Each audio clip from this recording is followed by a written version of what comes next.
ပြိဋိဘံသံဃာနီးပြိဋိဘံဆံရညောင်ဆောင်ပေါ်မှာလဲလျောင်းနေတဲ့အချိန်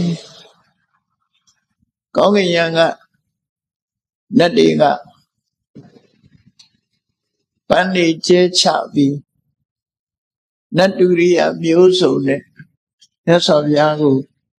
နောက်ဆုံးခါရဝပြုတဲ့အနေနဲ့အစွမ်းကုန်ပူဇော်ကြတယ်အဲဒီလို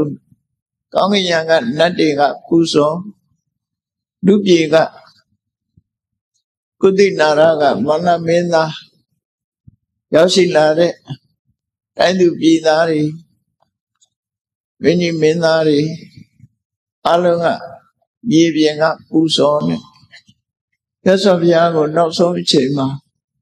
ဂါရဝပြုပူဇော်ကြတဲ့ခန္ဓာကြီးဟာလွန်ကိုကြီးကျယ်တယ်အဲ့ဒီလိုအလုံးကအာချုမတ်တဲ့မြတ်စွာဘုရားကိုနောက်ဆုံးပူဇော်တဲ့အနေနဲ့ပူဇော်နေကြတဲ့အချိန်မှာမြတ်စွာဘုရားရဲ့မှာကြားချက်ဟာအလွန်အဓိပ္ပာယ်ရှိပြီးအလွန်နှစ်သာရရှိတရားရည်ရဲ့အကျိုးစီးပွားကိုလိုလားတဲ့အနေအဖြစ်မိမိဆန္ဒတော်ကိုထုတ်ဖော်ပြီးတော့ရှင်အနန္ဒမထေရမြတ်ကိုမိန့်ကြားခဲ့တဲ့တကားကအခုလိုငါဘုရားကိုဒုရိယာတွေပမိုးတွေလက်အုပ်ချီမိုးရှိခိုးခြင်းဆိုတာတွေနဲ့ပူဇော်ကြတာဟာပူဇော်ရမရောက်ဘူးလို့တော့ငါမဟောဘူးသို့တော့အကောင်းဆုံးပူဇော်မှုတော့မဖြစ်ဘူးလို့ဒီစကားကိုမှတ်သားဖို့လိုပေါ့နော်အကောင်းဆုံးပူဇော်နည်းဖြစ်အောင်မြတ်စွာဘုရားကပူဇော်စေခြင်းစင်မိပန်းရေချမ်းတို့နဲ့ပူဇော်တာဟာအကောင်းဆုံးပူဇော်မှုမဖြစ်ဘူးအကောင်းဆုံးပူဇော်မှုဆိုတာဘာနဲ့ပူဇော်ရမလဲသမ္မာပฏิပတ်တိအနုတ္တရပူဇာဓမ္မနုဓမ္မပฏิပတ်တိလို့ဆိုတဲ့တဏှာဝကလွတ်စေတဲ့မနိဒံဖုန်လေးတံနိဗ္ဗာန်လို့ဆိုတဲ့ဓမ္မအဲ့ဒီဓမ္မကိုဥတည်ပြီးကျင့်သုံးရတဲ့သီလသမာဓိပညာဆိုတဲ့အနုဓမ္မဓမ္မကိုဥတည်ကျင့်သုံးတဲ့အနုဓမ္မဆိုတဲ့သိက္ခာ၃ရပ်သင်္မှတ်ကိုလက်တွေ့လိုက်နာကျင့်သုံးခြင်းဖြင့်ငါဘုရားကိုပူဇော်မှအကောင်းဆုံးပူဇော်ရရောက်တယ်လို့ဘာကြောင့်ဒီစကားကိုမိတ်တယ်လဲလို့ဆိုရင်ပန်းရည်ချမ်းဆင်မီတို့နဲ့ပူဇော်ခြင်းဟာအာမိတပူဇာလို့ခေါ်တယ်အဲ့ဒီပူဇော်ခြင်းရဲ့အကျိုးဟာအတိုင်းအဆမရှိလောက်အောင်အသင်္ချေယအပမေယမရေမတွက်နိုင်တဲ့ကောင်းကျိုးချမ်းသာတွေကိုရနိုင်တာမှန်တယ်သို့တော့နိဗ္ဗာန်ချမ်းသာကိုမျက်မှောက်ပြုဖို့ဆိုတာနဲ့တော့အလန်းဝေးနေသေးတယ်မြတ်စွာဘုရားရဲ့လမ်းဆုံးပန်းတိုင်ဥတီချက်ကတော့ရင်ထဲကအပူတရားတွေခင်းအေးပြီးကိလေသာတွေချုပ်ငြိမ်းခြင်းချုပ်ငြိမ်းအောင်အထုတ်ခြင်းဆိုတဲ့မဂ္ဂနောအကျင့်မြတ်ဖြင့်ပူဇော်ခြင်းသာလေတရားတို့အတွက်လင်းလင်းမြတ်မြတ်သံဃာဝကလွတ်နိုင်တဲ့ကုသိုလ်ဖြစ်တာကိုစီမျောပြီးတော့မြတ်စွာဘုရားမိန့်ကြားတော်မူတာပဲဖြစ်တယ်ဘုရားပွင့်တော်မူခြင်းကိုကပဲတရားရီသံဃာဝကလွတ်ဖို့ဆိုတာကိုအဓိကထားပြီးတော့မြတ်စွာဘုရားဟောကြားဆုံးမခဲ့တာဖြစ်တာဒါကြောင့်မို့တထိနှိမ့်နေတဲ့ပူဇော်ခြင်းသမန်ပူဇော်ခြင်းမျိုးတဲ့တိုက်ရိုက်လမ်းဆုံးအငြိမ့်တဲ့နိဗ္ဗာန်ကိုမျက်မှောက်ပြုနိုင်တဲ့အမြတ်ဆုံးအချင်းဖြင့်ပူဇော်ခြင်းကိုသာလျှင်မြတ်စွာဘုရားကချီးမွမ်းတော်မူတာဖြစ်ပါတယ်အခုချိန်မှသာချီးမွမ်းတာမဟုတ်ပါဘူးတခြားအချိန်တွေမှာလည်းပဲမြတ်စွာဘုရားကတရားဓမ္မကျင့်ကြံကြိုးကုပ်အထောက်ခြင်းဖြင့်ပူဇော်ခြင်းကိုအကောင်းဆုံးလို့မိန့်ကြားခဲ့တာဖြစ်ပါ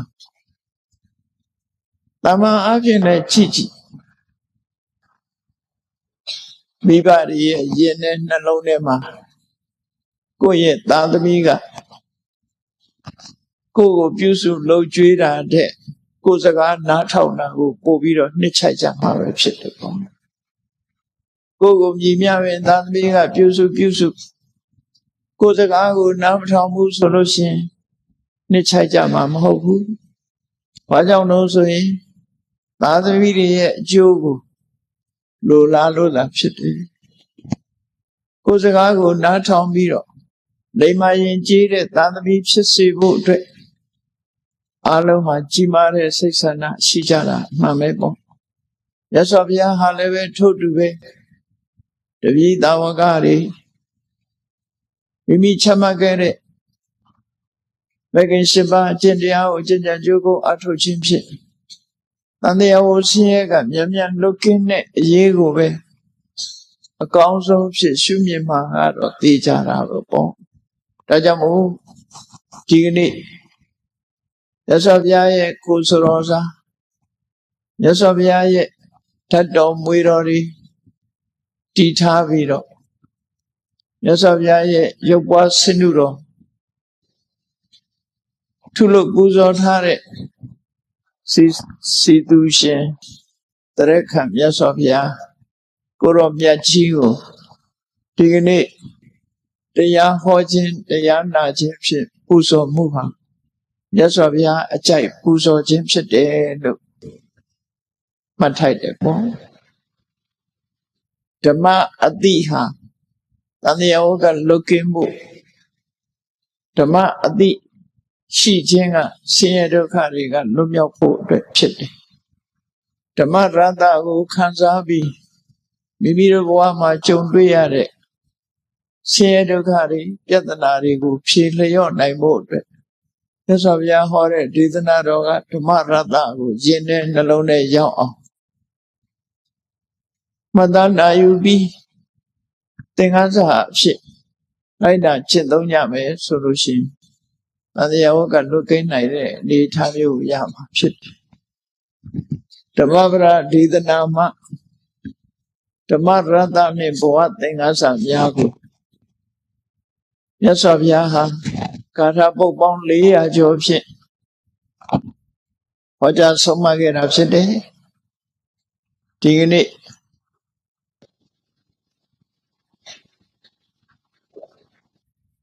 6 ခုမြောက်ဂါထာနဲ့မြတ်စွာဘုရားရဲ့ဆုံးမကိုနိုင်ယူမှတ်သားကြရအောင်ပရိသနဝိဇာနန္တိမယမိထယမမတိရှေသတထဝိဇာနန္တိတတောတမန္တိမေရကာမြတ်စွာဘုရားမိန့်ကြားလိုခြင်းကမသိနားမလဲတဲ့ပုဂ္ဂိုလ်တွေဟာလောကကြီးပြတ်သုံးဖို့အတွက်တို့တွေကြိုးပမ်းအထောက်နေကြတာလို့ကိုလုပ်နေတဲ့အလုပ်ကိုကိုယ်တိုင်စဉ်းစားနိုင်စွမ်းမရှိကြဘူးတနည်းအားဖြင့်ပြောမယ်ဆိုရင်မသိနားမလဲတဲ့ပုဂ္ဂိုလ်ဟာတို့တွေတဦးနဲ့တဦးရံဖြစ်ပြီးအငြင်းပွားနေခြင်းဟာအငြင်းပွားရင်းနဲ့ပဲဘဝကိုဆုံးသတ်ကြရမှာဖြစ်တယ်ဆိုတာကိုနားမလဲကြဘူးဒီတဲ့ရှင်းရှင်းပြောရမယ်ဆိုရင်တို့တွေဟာရံဖြစ်ရင်သိပွဲဝင်ကြရမယ်ဆိုတာကိုမသိကြဘူးသိတဲ့ပညာရှိတွေကြောင့်လောကမှာရံပွဲတွေရပ်ဆဲပြီးတော့ငြိမ်းချမ်းမှုကိုရသွားကြတာဖြစ်တယ်လို့ဒီဒေသနာတော်ကိုမြတ်စွာဘုရားဟောတာဖြစ်တယ်အဲဒီတော့လောကမှာတဦးနဲ့တဦးအစမပြေကြလို့အငြင်းပွားကြတာအစမပြေကြလို့ရံဖြစ်ကြတာလေအဲဒီလိုအစမပြေလို့အငြင်းပွားခြင်းရံဖြစ်ခြင်းဆိုတဲ့အလုပ်တွေကိုလုပ်နေတဲ့ပုဂ္ဂိုလ်တွေကဒေါသတွေမောဟတွေနဲ့လွှမ်းခြုံနေသည့်အတွက်ကြောင့်အမှန်တရားဆိုတာမမြင်နိုင်ကြဘူးတကယ်ကရံဖြစ်ရင်ဆဲရင်ဆိုရင်တုံးနဲ့တူရိုက်ရင်နှက်ရင်ငြင်းကြရင်ခုံကြရင်နဲ့သိဝဲဝင်သွားကြပါမယ် သေပွဲဝင်သွားကြရမယ်ဆိုတာကိုစဉ်းစားသင့်တယ်ယေသတ္တထဝိဇာနန္တိအဲ့ဒါလို့စဉ်းစားတတ်တဲ့ပုဂ္ဂိုလ်တွေကငါတို့တွေဟာတွေးဆုံကြိုက်ကလေးမှာတုံးနဲ့တူညီညွတ်ညွတ်ခင်ခင်မင်းမင်းမေတ္တာသက်ဝင်ချစ်ခင်ကြပြီးအတူတကွလက်တွဲလို့ခက်ခဲတွေကိုဖြေရှင်းကြရမှာဖြစ်တယ်တုံးနဲ့တူရံဖြစ်ပြီးအစမပြေမှုတွေနဲ့စခန်းသွားနေရင်တို့တွေဘာမှအကျိုးရှိမှာမဟုတ်ဘူးလို့သိရှိနားလည်တဲ့ပညာရှိပုဂ္ဂိုလ်တွေကြောင့်တတော်တမ္မန္တိမေတကာအငြင်းခုံပြဿနာတွေတုံးနဲ့တူအစမပြေမှုအငြင်းပွားမှုတွေရပ်စဲပြီးငြိမ်းအေးသွားနိုင်တယ်လို့ဒါမြတ်စွာဘုရားကဟောလို့ရဖြစ်တယ်ပေါ့။ဘာကြောင့်ဒါကိုဟောတယ်လဲလို့ဆိုရင်မြတ်စွာဘုရားလက်ထက်တော်အခါကာလတုန်းကကောသမိပြည်မှာကောတိတယုံကျောင်းမှာနေထိုင်ကြတဲ့ထင်ရှားတဲ့ယဟန်တော်နှစ်ပါးခေါင်းဆောင်ယဟန်တော်နှစ်ပါးတပါးလင်းခြံရံ900စီတပည့်900စီထင်ရှားတဲ့ယဟန်နှစ်ပါးရှိတယ်တပါးကဝိနည်းကျမ်းကိုလိမ္မာကျွမ်းကျင်အောင်သင်ကြားပို့ချတဲ့ဆရာတဆူပညာတတ်ယဟန်တစ်ပါးနောက်တစ်ပါးကတော့ဝိနည်းကျမ်းမဟုတ်ဘဲနဲ့မြတ်စွာဘုရားဆုံးမသွန်သင်တဲ့သုတ်တန်ကျမ်းတွေကိုသင်ကြားပို့ချပြီးတော့တပည့်900ကိုစာသင်ပေးနေတဲ့ပညာတတ်ယဟန်တော်တစ်ပါးအဲ့ဒီလိုနှစ်ပါးဟာယဟန်900စီကိုခေါင်းဆောင်ပြီးတော့သတင်းသုံးနေထိုင်ကြရတဲ့ဒီနေ့မှာလူဆိုတာလူလောကမှာလူတွေဆိုတာဒီနေ့မဟုတ်ဒီနေ့ပြဿနာဆိုတာနှစ်ဦးကြားမှာတက်လာတတ်တယ်ပေါ့မိသားစုအတွင်းမှာတောင်ပြဿနာတက်တတ်သေးတယ်ညီကိုမောင်နှမအကြားမှာလည်းပြဿနာတက်တတ်တယ်ဇနီးမောင်နှံနှစ်ဦးကြားမှာလည်းပြဿနာတက်တတ်တယ်အဲ့ဒီတက်လာတဲ့ပြဿနာကိုငြိမ်းချမ်းစွာဖြေရှင်းရမယ့်အစားတဦးနဲ့တဦးပြင်းထန်တဲ့ဒေါသတွေနဲ့အနိုင်ယူဖို့ကြိုးစားရင်ပြဿနာကြီးထွားလာတယ်ဒါလောကမှာကြုံတွေ့ရတာဖြစ်လို့ဘုရားဘာသာဝင်သူတော်စင်တွေအနေနဲ့မိမိတို့အိမ်မှာဇနီးမောင်နှံနှစ်ဦးအမြင်မတူလို့ပြဿနာတက်လို့ရှိရင်အငြင်းခုံမဖြစ်အောင်ညီကိုမောင်နှမအချင်းချင်းကြားမှာပြဿနာတက်ရင်အငြင်းခုံမရှိအောင်ဘယ်လိုပြေလဲအောင်ဆောင်ရွက်ကြမယ်ဆိုတာကိုဒီဒေသနာတော်အရသိရှိနားလည်ကြမှာဖြစ်တယ်ပေါ့အဲ့ဒီယဟန်တော်နှစ်ပါးချာဟာငကိုယ်တော့ကဘာပြဿနာမှမရှိပေမဲ့ဒီနေ့ကျတော့သုတ်တန်ကျမ်းဂန်တွေကိုပို့သင်ကြားပို့ချနေတဲ့ဆရာဖြစ်တဲ့ပညာတတ်ယဟန်ကဝိသကုတိလို့ဆိုတဲ့ယဟန်တန်ဃာတွေအသုံးပြုတဲ့အိမ်သာကိုတက်ပြီးတဲ့အခါအဲ့ဒီအိမ်သာထဲမှာတန်တရေစီးတဲ့ရေခွက်ထဲရေကလေးကိုမသွန်ခဲ့မိဘူးဒီတိုင်းအိမ်သာကုရီတက်ပြီးတော့ထွက်လာခဲ့တယ်ရေကြမ်းနေတယ်ဝီနီတို့ပညာတတ်ယဟန်တစ်ပါးကအဲ့ဒီအခန်းကိုဝင်လာတဲ့အခါဒီရေချမ်းကိုမြင်တော့ခုနကသုတ်တန်ဆရာထွက်သွားတာမြင်လိုက်တယ်မြင်လိုက်တော့ဒီရေချမ်းကိုတော့ထားခဲ့တာလားလို့လမ်းပြောလိုက်တဲ့အခါဟုတ်ပါတယ်မေ့နေလို့ပါဟုတ်ပါတယ်ဝန်ခံတယ်ကိုတော့ဝိနည်းသိက္ခာပုဒ်အရာဒီလိုရေအချမ်းမထားရဘူးဆိုတာမသိဘူးလားတပည့်တော်အမှတ်တမဲ့ထားခဲ့မိပါတယ်အဲ့ဒါလို့ရေချမ်းထားခဲ့ရင်အဘတ်တဲ့နဲ့ဆိုတာမသိဘူးလားတပည့်တော်သိပါတယ်အမှတ်တမဲ့ဖြစ်သွားပါတယ်လို့ပြောဒါဖြင့်အဲ့ဒီအဖြစ်ကိုတပည့်တော်ဒေသနာကြားပါမယ်လို့အစဉ်ပြေးတာပဲအဲ့လိုပြောလိုက်ဒေသနာကြားပါမယ်လို့ပြောတော့ဝိနည်းတို့ယဟန်ကဘာပြန်ပြောတော့ဆို အေးကိုရောမသိလို့မှတ်တမဲ့ဖြစ်သွားတယ်ဆိုရင်လည်းပဲဒေသနာကြားဖို့မလိုပါဘူးအာဘမသိမှာဘူးလို့ပြောလိုက်တယ်ပြောလိုက်တော့ဟိုကိုရောကသူ့အပြစ်မရှိဘူးလို့ယူဆသွားဒီကိုရောကလည်း we need to ကိုရောကသူတွေ့တာသူပြောလိုက်တာအေးဆေးဆေးမနေပဲနဲ့သူ့တပည့်တွေစချတဲ့အခါကျတော့အေးဟိုဘက်ကတုတ်တန်ဆရာကြီးကတော့ဝီနီကိုနားမလဲဘူးအိမ်သာတက်ရင်ရေတန်သက်ခွက်ထဲမှာရေတွေခြံထားခဲ့တယ်ဒါလေးတောင်မသိဘူးဆိုပြီးတော့အပုတ်ချတဲ့စကားပြောလောကလူတွေကအဲ့ဒါမျိုးလှုပ်တိလှုပ်ထရှိကြပြဿနာတက်ဖို့အတွက်ဖြစ်တယ်အဲ့လိုပြောလိုက်တဲ့အခါကျတော့စာလိုက်တဲ့တပည့်တွေကသတင်းတော်မောချင်းချင်းသုတ်တန်ရဲ့တပည့်တွေကိုသွားပြောတယ်ပေါ့ကိုရောတို့ဆရာကြီးက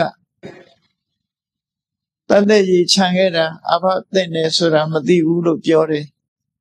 ကိုရောတို့ဆရာကြီးကဝီနီနားမလဲဘူးလားနဲ့ပြောကြတဲ့အခါဟိုတပည့်တွေကသူတို့ဆရာကိုရှောက်တယ်သူတို့ဆရာရှောက်တဲ့အခါမှာသုတ်တန်ဆရာကပြောတော့အေးခြံခဲ့တာကအမှတ်တမဲ့ဖြစ်တာပါလို့အာဘသိရင်လည်းပဲဒေသနာကြားပါမယ်လို့ငါပြောတယ်အဲ့ဒီပြောတော့ကတော့သူကအဘမသိဘူးလို့ငါ့ကိုပြောလိုက်တယ်ဒါကြောင့်မို့လို့ငါက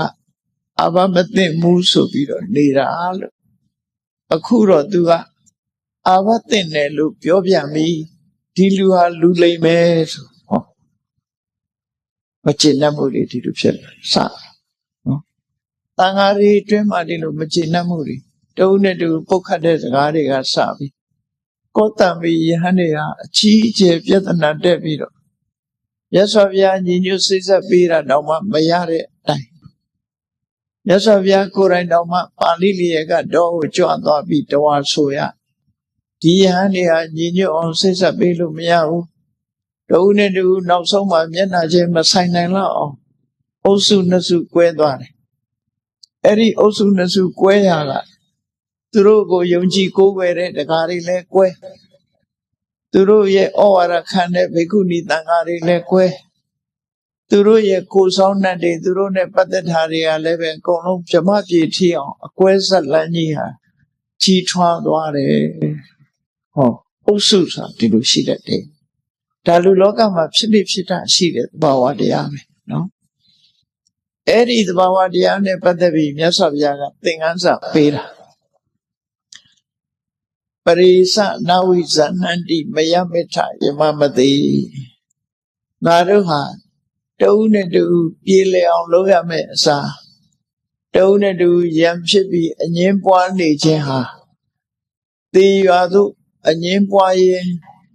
နောက်ဆုံးမှသေဆုံးကြရမှာဆိုတာကိုမစင်စားမိချဘူးမစင်စားမိချသည့်အတွက်ကြောင့်တုံးနဲ့တူအငင်းပွားနေကြတာဖြစ်တယ်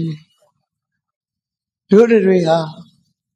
မမရွင်ရွင်လုံးရက်တွေနဲ့တုံးနဲ့တူပြေလည်အောင်အချင်းချင်းအပုတ်မချပဲနဲ့ပြေလည်အောင်စကားပြောကြရမယ်အစားတူအပြစ်တူကရှုပြီးတော့ပြောနေကြတာအဲ့ဒီလိုပြောနေခြင်းဖြင့်တို့တွေဟာဘာအကျိုးမှမရှိဘူးဆိုတာမသိကြအဲ့ဒီအကျိုးမရှိဘူးဆိုတာကိုသိလာတဲ့ပညာရှိပုဂ္ဂိုလ်တွေပေါ်လာတဲ့အခါမှာတတော်တမန်တိမေတကအငင်းခုန်ပွဲတွေဟာရပ်ဆိုင်သွားတာဖြစ်တယ်လို့လောကကြီးမှာတူနဲ့တူငင်းညခုန်ညဆိုတာဘယ်နေရာမဆိုရှိတာကြီးပဲအလုံးဟာငင်းစရာခုန်စရာတွေနဲ့ပတ်သက်ပြီးလောကကြီးဟာအငင်းခုန်ဖြစ်နေကြတာဖြစ်တယ်အဲ့ဒီကောသမီယဟန်နှစ်ပါးတပိတန်ဃာတွေနဲ့အတူတကွယဟန်တစ်ထောင်ကြားမှာအငင်းပွားမှုပြဿနာနဲ့ပတ်သက်ပြီးတော့လောကလူသားတွေကိုဘဝသင်္ကန်းစာပေးတဲ့အနေနဲ့မြတ်စွာဘုရားကဒီဒေသနာတော်ကိုဟောခဲ့တာဖြစ်တယ်ဒီဒေသနာတော်ကိုအငင်းပွားเสียဒီဒေသနာတော်ကိုမှတ်သားနာယူပြီးမိမိတို့အချင်းမှာအငင်းပွားเสียဖြစ်ရင်အေးတို့တွေရံဖြစ်မနေသင့်ဘူးတူပြည့်တူမရှာသင့်ဘူးရှားနေကြလို့ရှိရင်ရှာရင်တို့တွေဟာအလုံးဟာသိဆုံးကြမှာဖြစ်တယ်ဆိုတဲ့အတိတရားဝင်မှု မြတ်စွာဘုရားဟာဆုံးမလို့ရင်းပဲဖြစ်တယ်ပေါ့လောကမှာအခုလိုလူတွေချင်းချင်းတန်ဃာတွေချင်းချင်းဘာကြောင့်အငြင်းခုန်တွေဖြစ်နေကြသလဲမြတ်စွာဘုရားကဝိဝါဒမူလ6ပါးဆိုတာဟောခဲ့တာဖြစ်တယ်လူတွေဟာဘာကြောင့်အချင်းချင်းမိဘသာသမီနဲ့မိဘနော်ဇနီးမောင်နှံချင်းချင်းညီကိုမောင်နှမချင်းချင်းမိသားစုတွင်ချင်းချင်းတူနဲ့တူတရားကွက်ဆိုတာလို့လူတွေဟာဘာကြောင့်အငြင်းပွားနေကြသလဲအငြင်းပွားနေတာဟာအမှန်တရားကိုမရှုနိုင်ကြလို့သာအငြင်းပွားတာဖြစ်တယ်လို့မြတ်စွာဘုရားကဝိဝါဒမူလ6ပါးလောကကြီးတစ်ခုလုံးအငြင်းပွားနေခြင်းဟာရှင်တဲ့ကအဆိုးတရားတွေကြောင့်ပဲ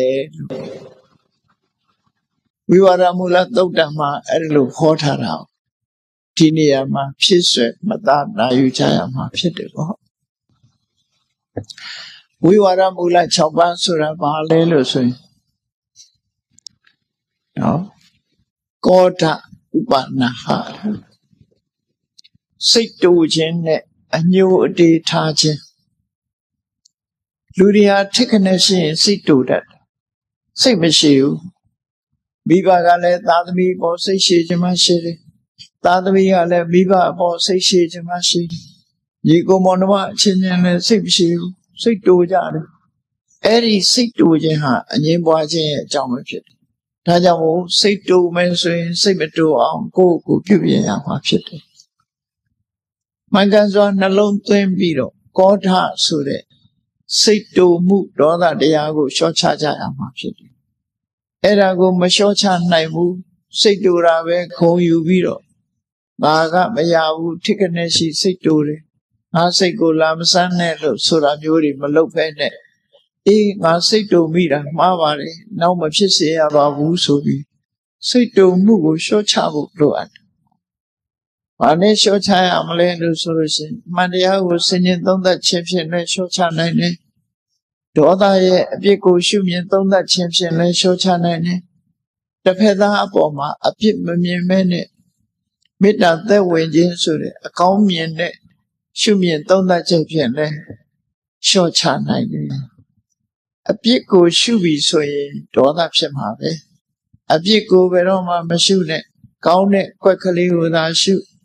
ကောင်းကွက်ကိုရှာမေတ္တာကိုပွားလူဆိုတာအဆိုးကြီးမဟုတ်ဘူးအကောင်းလည်းရှိတယ်လူတိုင်းမှာအဆိုးကြီးမဟုတ်ဘူးအကောင်းတွေလည်းရှိကြဒါကြောင့်မို့ကောင်းတာလေးကိုကြည့်ပြီးတော့အဆိုးကိုမေ့ထားလိုက်မေတ္တာဥပမာဘာနဲ့တူတယ်လဲလို့ဆိုလို့ရှိရင်ရေအလွန်စားနေတဲ့ပုဂ္ဂိုလ်တယောက်ခီးသွားရင်ရေစားတယ်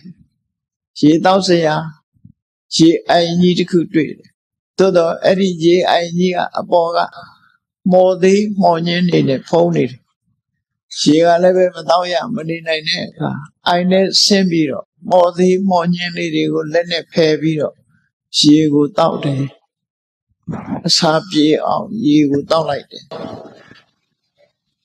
ရေတောက်လိုက်ရမှရှင်တဲ့နှလုံးထဲမှာအေးသွားအဲ့ဒါလိုပဲလောကလူတွေဟာတယောက်ယောက်အပေါ်မှာအပြစ်မြင်နေပြီဆိုရင်လူဆိုတာအပြစ်လည်းရှိတယ်အဆိုးလည်းရှိတယ်ရေထဲမှာအကောင်းလည်းရှိတယ်မကောင်းတာလည်းရှိတယ်ဆိုတာအဆိုးကိုဖယ်ထားပြီးတော့ကောင်းကွက်ကလေးကိုပဲရှာပြီးတော့အသုံးချရမယ်လို့ဒီလိုဆိုလိုရင်းဖြစ်တယ်အဲ့ဒါကိုမြတ်စွာဘုရားရဲ့အဆုံးအမကိုရှေးဆရာကြီးတွေကဂါထာတိကုံးပြီးတော့ထားတာဒေါသခုနဒေါတိဟိကိဏတခုနံဝပတ္တေတရိသေဝလာရိဘဝဟိတဝပိဝေပိပတကောယထာဆိုပြီးခုနဒေါတိဟိကိဏတခုနံဝပတ္တေဆိုလိုတာကလူတယောက်မှာကောင်းခွက်လည်းရှိတယ်မကောင်းတဲ့အကွက်တွေလည်းရှိတယ်မ မကောင်းတဲ့အကွက်တွေမေ့ထားလိုက်ကောင်းတဲ့အကွက်ကလေးကိုကြည့်ပြီးတော့ကောင်းတာလေးကိုသာကြည့်ပြီးတော့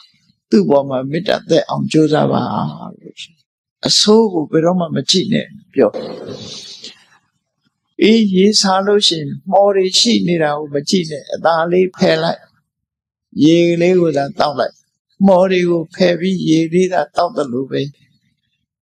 မကောင်းတာတွေကိုဖယ်ထားပြီးကောင်းတဲ့အကွက်ကလေးကိုသာနှလုံးသွင်းဆင်ခြင်ပြီးတော့မေတ္တာသက်ဝင်အောင်ကြိုးစားပါလို့ဒီလိုဆိုလို့ပေါ့နော်နောက်ဆုံးမှာမေတ္တာတရားတိဆောက်ထားနိုင်ပြီဆိုရင်စိတ်တိုးခြင်းဆိုတဲ့ဒေါသပျောက်ကွယ်သွားမှာပဲဖြစ်တယ်ထိခနဲ့ရှိဒေါသဖြစ်ယုံနေမှာမဟုတ်ဘူးတချို့ကအညှိုးအတေးရင်ထဲမှာမှတ်ထားရှိမှတ်ထားတတ်တယ်အဲ့ဒါကိုဥပနာဟလို့ခေါ်တယ်ရံညှိုးဖွဲ့ထားတယ်အဲ့ဒီစိတ်တူခြင်းရံညှိုးဖွဲ့ခြင်းဆိုတဲ့နှစ်ခုဟာလူလောကမှာအချင်းများခြင်းရဲ့အကြောင်းရင်းတစ်ခုဖြစ်တယ်လို့ဝိဝါဒမူလသုတ်တံမှာဒီလိုဟောတာနော်ချင်းများခြင်းရဲ့အကြောင်းရင်းဖြစ်လာထို့တူပဲမက္ခပလာဒမက္ခဆိုတာကိုယ်ပေါ်မှာကျေးဇူးရှိတဲ့တန်းနဲ့ကျေးဇူးကိုအတိမတ်မပြုဘူးလောကလူတွေဟာတဦးနဲ့တဦးကျေးဇူးတဦးဆိုတာရှိတတ်တယ်အဲ့ဒီရှိတာကိုလုံးဝအတိမတ်မပြုနောက်ဆုံးလူမပြောနဲ့လူရသည်ခရီးသွားလို့တပည့်ရိပ်လေးအောက်မှာခဏဝင်ပြီးတော့နားလိုက်ရတဲ့အခါမှာအပူသက်သာပြီးအပန်းပြေသွားတယ်အဲ့ဒီတပည့်လေးရဲ့ခြေဆုသိတတ်ရမယ်လို့ဆိုလို့တပည့်မှာအရေးနေအခက်ချိုးချိုးမလုံးရဘူးခြေဆုဆိုတာလူသားမပြောနဲ့တပည့်ရဲ့ခြေဆုတောင်သိတတ်ရမယ်လို့ဒီလိုဆိုတယ်အဲ့ဒါကြောင့်ရှိတဲ့ခြေဆုကိုခြေဖြတ်တာမျိုးမလုံးရဘူးခြေဆုကမ်းတာမျိုးဟာအငြင်းပွားခြင်းအကြောင်းတစ်ခုပဲဖြစ်တယ်ပလာဒဘယ်သူမှဘိုးမထားဘူးဆိုတဲ့စိတ်ဓာတ်မျိုးဟာလည်းပဲအငြင်းပွားခြင်းရဲ့အကြောင်းတစ်ခုဖြစ်တယ်နောက်တစ်ခုကတော့အိတ်တာနဲ့မစ္စရိယအိတ်တာဆိုတာတစ်ဖက်သားကြီးပွားလာရင်မနာလိုဘူးမစ္စရိယဆိုတာကိုကြီးပွားသလိုမကြီးပွားစေခြင်းဘူးအဲ့ဒီနှစ်ခုဟာလည်းပဲလူလောကမှာလွှမ်းမိုးနေသည့်အတွက်ကြောင့်လူတွေဟာမနာလိုစရာနဲ့ကြုံတွေ့ရင်မထိန်နိုင်ကြဘူးကိုအောင်မြင်နေတဲ့အခါသူများအောင်မြင်သောမှာကိုလည်းပဲမလိုလားကြဘူးဒါကြောင့်မို့တဦးနဲ့တဦးဟာအငြင်းပွားမှုတွေဖြစ်နေတာလို့မြတ်စွာဘုရားဟောတယ်နောက်တစ်ခုကတော့တထနဲ့မာယာတထဆိုတာကောက်ကျစ်ဆင်လဲခြင်း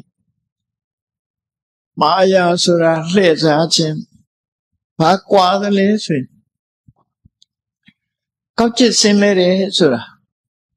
ကိုယ်မှအရေးချင်းမရှိဘဲနဲ့အရေးချင်းအောင်ရှိအောင်ဆောင်းတာဂုံမရှိဘဲနဲ့ဂုံရှိအောင်ဆောင်းတာကောက်ကျစ်ဆင်လဲတယ်လို့ပြောတယ်မာယာဆိုတာကိုမဟုတ်တာလှုပ်ထားတာကိုဖုံးကွယ်ဖို့ကြိုးစားတာလူမသိအောင်ဖုံးကွယ်ဖို့ကြိုးစားတာမာယာအဲ့ဒီနှစ်ခုဟာလည်းပဲလူလောကမှာအငြင်းပွားခြင်းရဲ့အကြောင်းတရားအကြောင်းမကောင်းတရားတွေပဲဖြစ်တယ်လို့မြတ်စွာဘုရားဒီလိုဟောတယ်နောက်တစ်ခုကဘာလို့ဆိုရင်ပါပိဿမိစ္ဆာဒိဋ္ဌိပါပိဿဆိုတာအောက်တန်းကျတဲ့စိတ်ဓာတ်အောက်တန်းကျတဲ့အလိုဆန္ဒရှိဘယ်တော့မှမြင့်မြတ်တဲ့စိတ်နေသဘောထားမထားဘူးအောက်တန်းကျတဲ့နည်းတွေနဲ့သုံးပြုကြ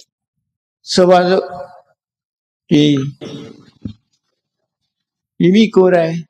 ကြိုးစားအထုတ်ပြီးအောင်မြင်ရမယ့်ကိစ္စမျိုးကိုကြိုးစားအထုတ်ခြင်းမပြုဘဲနဲ့ဖြတ်လန်းကရခြင်းအဲ့ဒါမျိုးပါပိဿလို့ခေါ်ဖြတ်လန်းကနေပြီးတော့မမမကန်နီးလန်းနေနဲ့ထက်တန်းရအောင်ကြိုးစားတယ်ပါပိဿမိစ္ဆာဒိဋ္ဌိအမြင်မှန်ကန်တဲ့အမြင်မရှိဘူးမှားရတဲ့အမြင်တွေရှိတယ်အဲ့ဒီနှစ်ခုဟာလည်းပဲဝိဝါဒမူလလို့ခေါ်တယ်အငြင်းပွားခြင်းရဲ့အကြောင်းတရားပဲဒါတွေမဖယ်ရှားပဲနဲ့လူလောကဟာ တူနဲ့တူတင့်တဲ့မြတ်တာမှုဆိုတာမရှိနိုင်ဘူးရင်ထဲကဒီအစိုးတရားတွေကိုဖယ်ရှားပြဖို့လိုအပ်တယ်နောက်တစ်ခုကအစိုးဆုံးကဘာလဲလို့ဆိုတန်ဒိဋ္ဌိပရမတိလောကလူတွေဟာကိုယ်အမြင်ကမှအမှန်တခြားလူရဲ့အမြင်ဟာအမှားကိုယ်ဟာကိုယ်မှအမှန်ကြာမိရဆိုတာကြားဘူးကြတယ်မဟုတ်လားကိုပြောလိုက်တဲ့စကားတစ်ခုဟာမှန်သိရင်ကိုမခံကြဘူးရှေးတုန်းကပြောခဲ့တဲ့စကားတစ်ခုကြာမိရတဲ့ဘာလဲလို့ဆိုလို့ရှိရင်လူမမတယောက်ကြည့်ဖို့ဆိုပြီးတော့ဆရာတူသွားပင်တော့လူမမကအဖျားတက်နေလို့စောင်းကြီးခြုံပြီးတော့အိတ်နေဆရာရောက်လာတဲ့အခါကျတော့လူမမခေါင်းမူးခြုံအိတ်နေတာဆိုတော့မသိဘူးလက်ကိုဆွဲပြီးတော့စမ်းလိုက်တယ်လူမမရဲ့ယောဂဘာတော့ဆိုတာလက်ဆွဲပြီးတော့စမ်းလိုက်တဲ့အခါကျတော့ဆရာကချက်ချင်းအဖြေထုတ်လိုက်တယ်ဒါမိယယောဂပဲလို့ပြောတာနော်မိယယောဂပဲဆိုပင့်လာတဲ့လူကမျက်လုံးပြူသွားတာဆရာလူမမကယောက်ျားကြီးဗျယောက်ျားကြီးကိုမိယယောဂလို့ပြောတော့ထူးဆန်းသွားတာပေါ့နော်ဆရာယောက်ျားကြီးဗျလို့ပြောတော့ကြာကွာမိယဖဲလို့ပြောမပြင်းတော့တာပြောနော်အဲ့ဒါမျိုးကိုတန်ဒိဋ္ဌိပရမတိလို့ခေါ်တယ်အငင်းပွားစရာကိုမှားသွားရင်ဤဟုတ်တယ်ငါမှားသွားငါယောက်ျားလားမိန်းမလားမသိလို့ဒီလိုပြောမိပါတယ်ဆိုရင်ပြဿနာမရှိတော့မဟုတ်တော့ဘူးသူ့အမားကိုဆက်ပြီးတော့အတည်ပြုတယ်အမှန်လို့တယ်ကြာမိရဆိုပြီးတော့ပြောလိုက်တယ်အဲ့ဒီကစပြီးကြာမိရဆိုတဲ့ကပေါ်လာခဲ့တာနော်လောကမှာကြာမိရကိုယ်အယူဆတစ်ခုကိုမစွန့်လွတ်နိုင်ခြင်းဟာလည်းပဲအငြင်းပွားခြင်းရဲ့အကြောင်းတစ်ခုပဲဘယ်သူပဲဖြစ်ဖြစ်မှားရင်မှားတယ်လို့ဝန်ခံနိုင်ရမယ်အေးမြတ်စွာဘုရားကဓမ္မပဒဒေသနာတော်မှာအငြင်းပွားမှုတွေဟာအမှန်တရားကိုမသိလို့ရှင်ထဲကအခုခံနေရှိလို့အငြင်းပွားနေတာဖြစ်တယ်လို့ဆုံးမဩဝါဒပေးတာပဲဖြစ်တယ်ပေါ့လောကလူတွေဟာကိုယ်ဟာကိုယ်သာလင်ကိုအမှန်လို့ယူဆပြီးတော့တစ်ဖက်သားရဲ့အမြင်ကိုလက်မခံနိုင်ကြမြတ်တာတဲ့အမြင်နဲ့လက်ခံနိုင်ရမှာဖြစ်တယ်ဥဒ္ဒနာပါဠိပထမနာနာဒိဋ္ဌိယသုတ်မှာပုံမြင်ခက်ဆန်ဆန်ဇလံကလေးတစ်ပုဒ်ပါအဲ့ဒီဇလံလေးကိုနာကြည့်ရအောင်မြတ်စွာဘုရားဟောထားတဲ့ထဲမှာဒီဇလံလေးပါနေတယ်ဘာလဲလို့ဆိုရင်သာဝတိမြို့မှာဘုရင်ကြီးတစ်ပါးရှိတယ်အဲ့ဒီဘုရင်ကြီးကတခါတရံနန်းတော်မှာနေရတော့ပြင်းတဲ့အခါကျတော့တိုင်းသူပြည်သားတွေခေါ်ပြီးတော့ရှိစရာလှုပ်တာမျိုးတစ်ခါလှုပ်တယ်တရက်တော့ဘုရင်ကြီးကဘာလှုပ်တုံးဆိုသာဝတိမြို့မှာမျက်စိနှကွင်းအလင်းမရတဲ့မျက်မမြင်နေခေါ်လိုက်စမ်းကုန်လို့မျက်မမြင်နေကိုဆင့်ခေါ်လိုက်တာသာဝတိမြို့ကမျက်စိမမြင်တဲ့လူတွေအကုန်လုံးခေါ်ပြီးတော့နန်းရင်ပြန်ကိုစုထားအေးမျက်စိမမြင်တဲ့လူကဘယင်ကတော့ဆူချတော့မှာပဲဆိုပြီးတော့လာကြတာပေါ့နန်းရင်မြင်တဲ့ရောက်ပြီးတော့မျက်စိမမြင်တဲ့လူတွေအကုန်လုံးရောက်ပြီးဆိုတာကိုအမတ်ကြီးတွေကဘယင်ကြီးစီတဏှာဥတင်တဲ့အခါဘယင်ကြီးကအဲ့ဒီလူတွေကို6စုခွဲအစုလိုက်6စုခွဲလိုက်6စုခွဲပြီးတော့ဆင်းအကြောင်းကိုတယောက်နဲ့တယောက်မတူအောင်ရှင်းပြလိုက်ကြကွာနော်မျက်မမြင်တွေကိုဆင်းကိုပြလိုက်ကြလို့ပြော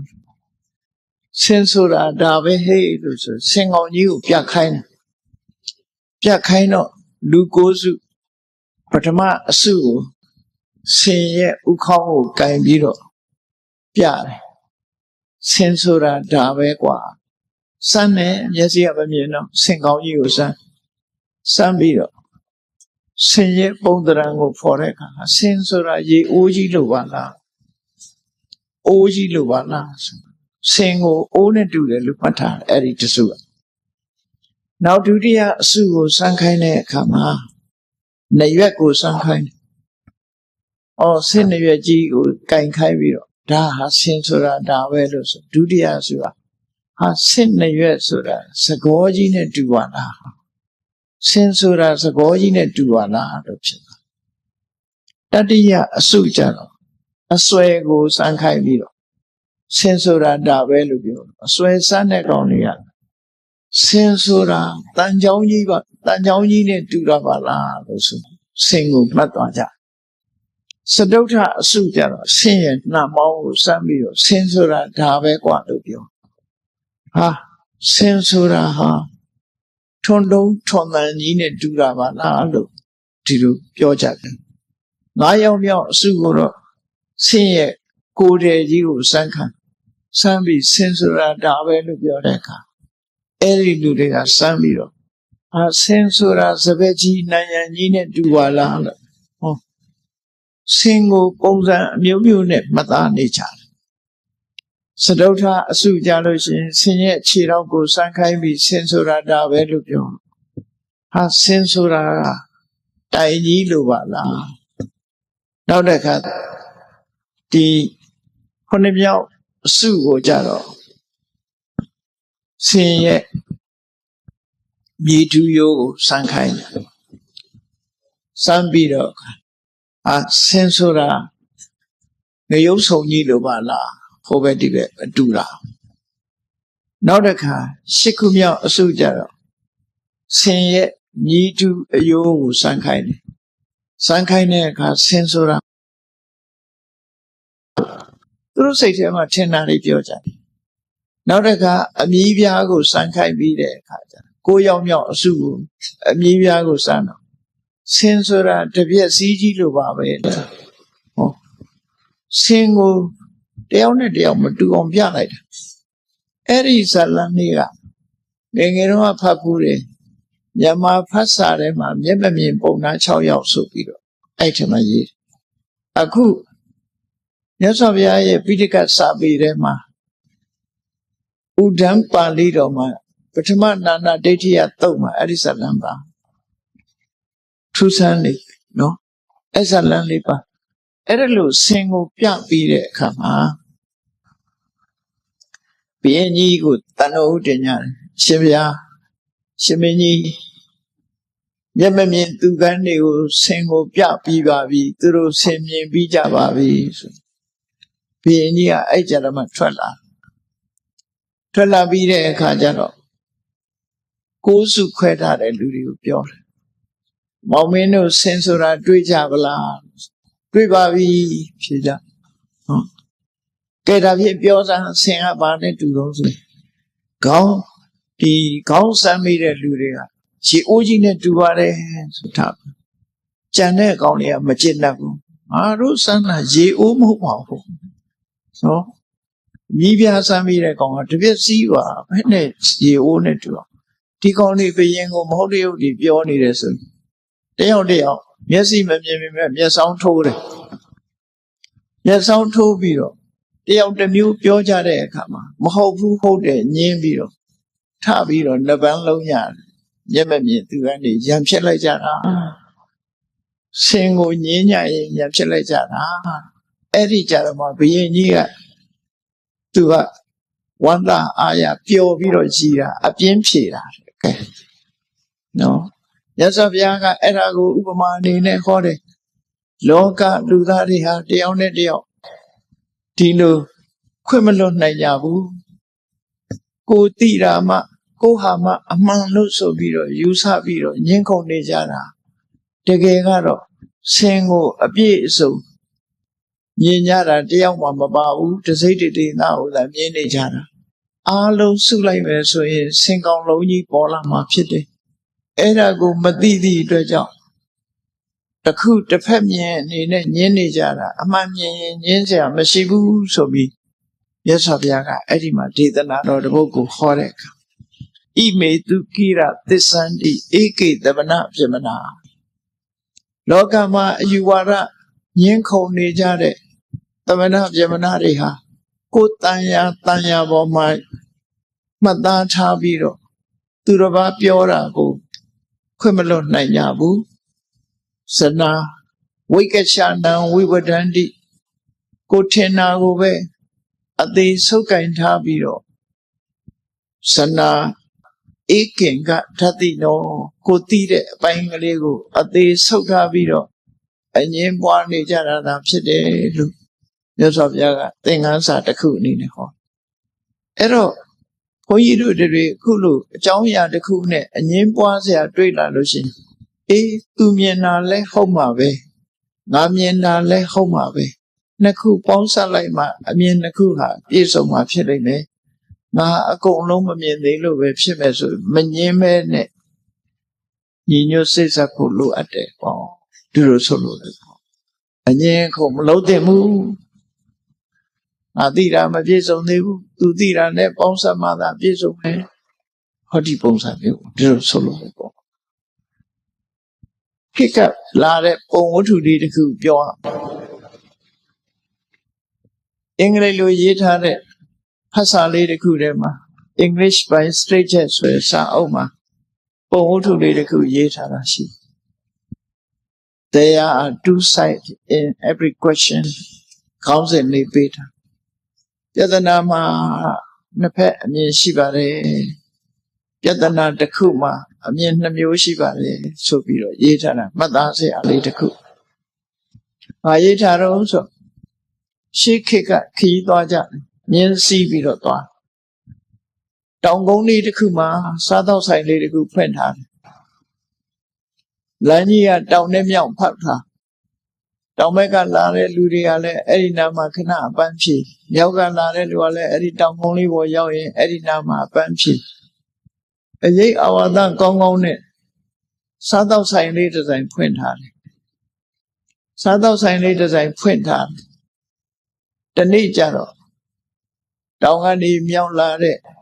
လူတယောက်ကမြင်းစီးပြီးတော့အဲ့ဒီနားရောက်လာမြောက်ကနေတောင်လာတဲ့လူကလည်းမြင်းစီးလာကြနှစ်ယောက်ဟာအဲ့ဒီတောင်ကုန်းလေးထိပ်မှာဆုံပြီးကြ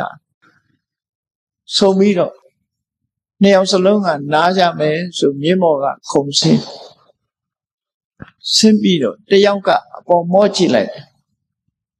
မော့ကြည့်လိုက်တဲ့အခါကျအော်ဒီစခန်းလေးကဒီစားတော့ဆိုင်လေးကရွှေချင်သေးစားတော့ဆိုင်လို့ခေါ်တာဖြစ်လိမ့်မယ်ပြောလိုက်တယ်သူကသူပြောတာရွှေချင်သေးစားတော့ဆိုင်အဲ့ဒါလာတော့ဟိုတစ်ဖက်ကလာတဲ့လူကမော့ကြည့်လိုက်မော့ကြည့်ပြီးသူကဘာပြောလို့ဆိုဆရာကြီးခင်ဗျမှားနေတယ်ရွှေချင်သေးမဟုတ်ဘူးရတယ်ငွေချင်သေးအဲ့လိုပြောရွှေချင်သေးမဟုတ်ဘူးရတယ်ငွေချင်သေးပါလို့ဆိုဟိုလူကဒေါသထွက်လာခင်ဗျကျုပ်ကိုရွှေနဲ့ငွေမကွဲဘူးလို့ပြောချင်တာလားကျွန်တော်ကအမှန်တရားပြောတာပါခင်ဗျမှားနေလို့မှားတယ်ပြောဟောစကားများလာကြစကားများလာကြတဲ့အခါကျတော့ရံဖြစ်ကြတယ်ပေါ့ဒါချင်းရှင်ပြီးခုတ်တယ်အဲ့ဒီခေတ်ကရံဖြစ်ပြီးဆိုရင်လူကိုယ်စီလူတိုင်းမှာတရှိတချောင်းစီပါလာတလွယ်ကြီးတွေနဲ့ဆင်းပြီးတော့ခုတ်ကြတယ်ဒါချင်းရှင်ပြီးတော့ခုတ်လိုက်တဲ့အခါမှာကောင်းကင်ယံကရက်လိုက်ဆိုတဲ့အတန်တစ်ခုကြားလိုက်မော့ကြည့်လိုက်ကြနတ်သမီးကဆင်းလာတယ်ရှင်တို့ဘာလုပ်နေကြတာတော့ဆိုငါတို့ကအမှန်တရားအတွက်တိုက်ပွဲဝင်နေကြတာ fighting for the truth မှန်တရားအတွက်တိုက်ပွဲဝင်နေကြကဲပြောပါဦးဘာလို့မှန်တရားငါကရွှေချင်သေးလို့ပြောတာဒီလူကရွှေမဟုတ်ဘူးငွေချင်သေးလို့ပြောတာအဲ့တော့ရွှေနဲ့ငွေနဲ့ငါ့ကိုမကွဲဘူးလို့ပြောလို့ငါဟာမချစ်နဲ့လို့တိုက်ပွဲဝင်တယ်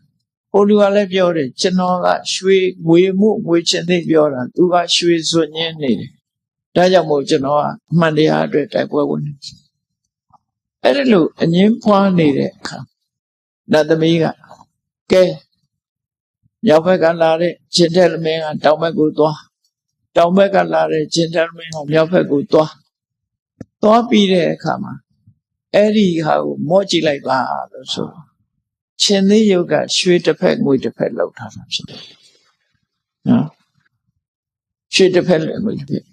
Hello. She look your like manave, we look your like manave. The uye a man who the uga. Let me come like Bene and Yimshin Nija. Eri Jarama through changing her let's say no sebi. Tu le mamu, go le mamu, tu le mavare, go le mavare. Sweet the pet with the pet low taro, sweet chende le hold them, we chende le hold them. Let come on. A loca duriha, I time me. Yes of Yaga, Mejire, Sana, a kenga tatino. Duriha, the Fabian Biro, and Yemwani Jara Fide. Napesalo, Miami, so Bama Yenze, I'm Shiro. A bee what Yena Lucian, Yenze, I'm Shiro. Tilu, yes of Yaga. So much Hojagera, who? Eh. The Mabara Maleve, the Marada, Polly on yes of Yaga. Parisa, now we Sanandi, Mayameta, Yamamadi. Batire Duriha, Yene Jara, Sulu. Yene Sorega, Amamadi Lue,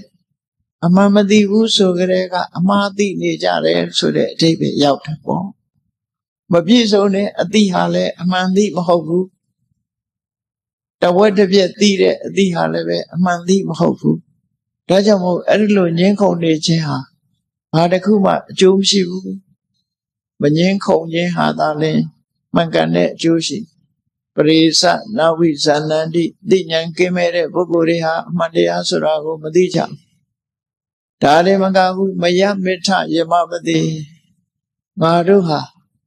Alaga Kesa Boma, a champion Nijara Bala Sura Lemadibu, Maruha, Dune Du Yamshi Yene. The Jindayane, yes, I moved one Nijarabala, Surale, Masinda Mijabu, Tajamo, Luria, and Yem Lami Hane Aleve told you, go a Mata Cusine, go a Mago, go Mamie Turaba, a man Lopiro, the Une do Shankai Doda Psinijaha, Adinyan Kimea Yautipo. Tia, give me a yellow. But the Poguri jump. Jambueria. And Yempoa Muria, Penede. The Poguri, so in Yemboasia, Barakuma Mashiu. Ti Tamarata Nene, Tago Fobialo in Pit. Yesa Tata Wizanandi. And Yemboa Nede Kesari Machila. Konaga. Switching which and then Yenida, the Pekka Shui, the Pekka we. The Becca Jean Shui, money, Obeka Jean, we money. The Pessy money rago. The Udu criminal nightmare Yeni Jara, Piso on Matilo Lapsede. Ti Lavi Sore Kama, Anyeha. Was a Amshiro. Send it but the video Yeni Jarale. How my Hoda Gibido own it do the Lupionira. And these and Ho Gibi to be seen it do the Lupionira. Eri Oyo Sagoyo Debiasio Alo Gono Pompiro Singong Low for like me say a Gono Bibi Sozo Chilima Sensora Dave Lula Kanyaya Machetico Logama Bibi Sozo Madidi the Yakalabalo Luriha Nyemwaneja Omame Eri and Yemwane Mugu Yes of Yadaki Goromiaga Matilo Nyanyara Di and Yeni. And ye call me as Pioque Doma Vepside. Call the la look Sura, yes of Yan. Yani go soma ora bide kama. We ward them Bayado Tidawa. Are we ward in Sakimado? The Mega, the Kila, Hota. Ida Boda, Nuta the knee. And Yem Pwan Nejiha. Just see some shony, John Luke. We and the Kuni Shumi Jayame. Yes, of Yaga. Lokama and Yimboajiha, Yasi Somshoni, Jomshide Surago. I has a Temaleve Shinmin Biro, yes of Ya. Goni, John and Patabi, Hobio Tarashide. မုတ်ဆိုးတကောင်ကငုံအုပ်ကြီးကိုပိုက်ကွန်နဲ့အုပ်လိုက်တဲ့အခါမှာငုံနေဟာအချင်းမများပဲနဲ့ပိုက်ကွန်ကြီးကိုခြီးပြီးတော့အဝေးပြန်စူးကြုံရှိတဲ့နေရာမှာကျပြီးတော့မုတ်ဆိုးလက်ကလွတ်အောင်ယုံထွက်သွားကြတယ်မုတ်ဆိုးဟာပိုက်ကွန်နေတော်တော်များများဆုံးသွားတယ်ဒါပေမဲ့လို့ဒီငုံငှက်တွေညီညွတ်နေသမျှကာလပတ်လုံးသူဘာမှလုံနိုင်အောင်မဟုတ်ဘူးတနေ့ကြလို့ရှိရင်တော့တကောင်နဲ့တကောင်မတဲ့လို့အငင်းပွားကြပြီဆိုရင်အာလုံးသူ့လက်တွင်ရောက်မှာပဲဆိုဇွဲကောင်းကောင်းနဲ့ငုံအုပ်ကိုလိုက်ပြီးတော့ပိုက်ကွန်နဲ့အုပ်တာတရက်ကြတော့ငုံတကောင်ရဲ့ခေါင်းပေါ်မှာတက်နေမိတဲ့အခါကျတော့မင်းကဘာလို့ခေါင်းနေရတာမတော်လို့ပါဘာမတော်ရမှလဲဆိုရန်ဖြစ်ကြနော်အဲ့ဒီကနေပြီးငုံနေဟာတကောင်နဲ့တကောင်မတဲ့ကြရန်ဖြစ်နေကြပိုက်ကွန်နဲ့အုပ်လိုက်တဲ့အခါမှာတကောင်စိတ်လားပြုတ်လိုက်ရန်ဖြစ်နေတဲ့အချိန်လေးမှာမုတ်ဆိုးကပိုက်ကွန်ကျိုးကိုဆွဲပြီးတော့ယူလိုက်တဲ့အခါမှာအားလုံးဟာသေပွဲဝင်သွားကြဒါကြောင့်မို့ဝိဝါဒံဘယတော်ဒိဋ္ဌဝါငင်းခုန်နေခြင်းဟာဘေးရန်အန္တရာယ်နဲ့ကြုံတတ်တယ်ဘေးရန်အန္တရာယ်လို့ရှုမြင်ရမှာဖြစ်တယ်အဝိဝါဒင်စခေမတော်အငင်းမပွားခြင်းသာလဲဘေးရန်အန္တရာယ်ကင်းပြီးတော့ရန်ငိမ့်တဲ့နေရာအန္တရာယ်ကင်းတဲ့နေရာဖြစ်မှတ်သားကြရမှာဖြစ်တယ်ဒါကြောင့်သမက္ခရန်တော်ကြီးညီညွတ်ကြရမှာဖြစ်တယ်အလုံးညီညွတ်ကြရမှာဖြစ်တယ်သခိလမိတ်ဆွေစိတ်ဓာတ်မျိုးနဲ့တဦးနဲ့တဦးပြည့်ပြည့်ချောမွေးစွာဆက်ဆံကြရမှာဖြစ်တယ်သမက္ခသခိလဟောထစိတ်ဆက်တဦးနဲ့တဦးပြည့်ပြည့်နေကြဖို့မြတ်စွာဘုရားကဆုံးမတာဧတာဗုဒ္ဓအနုတ္တတနိဒါဟာဘုရားမြတ်စွာရဲ့ဆုံးမစကားပဲလို့ဒီလိုမြတ်စွာဘုရားဆုံးမခဲ့တာဖြစ်တယ်ပေါ့ဒါကြောင့်ဓမ္မပဒမှာလာတဲ့ဓမ္မပဒဒေသနာရဲ့ဓမ္မရတ္တဟာညီညွတ်ခြင်းဟာတန်ဖိုးမဖြတ်နိုင်ဘူးညီညွတ်ခြင်းကြောင့်အခက်ခဲတွေကျော်လွှားနိုင်ပြီးအညီညွတ်မှုကြောင့်ဘေးရန်အန္တရာယ်တွေကင်းပြီးအခက်ခဲမှန်သမျှကိုကျော်လွှားပြီး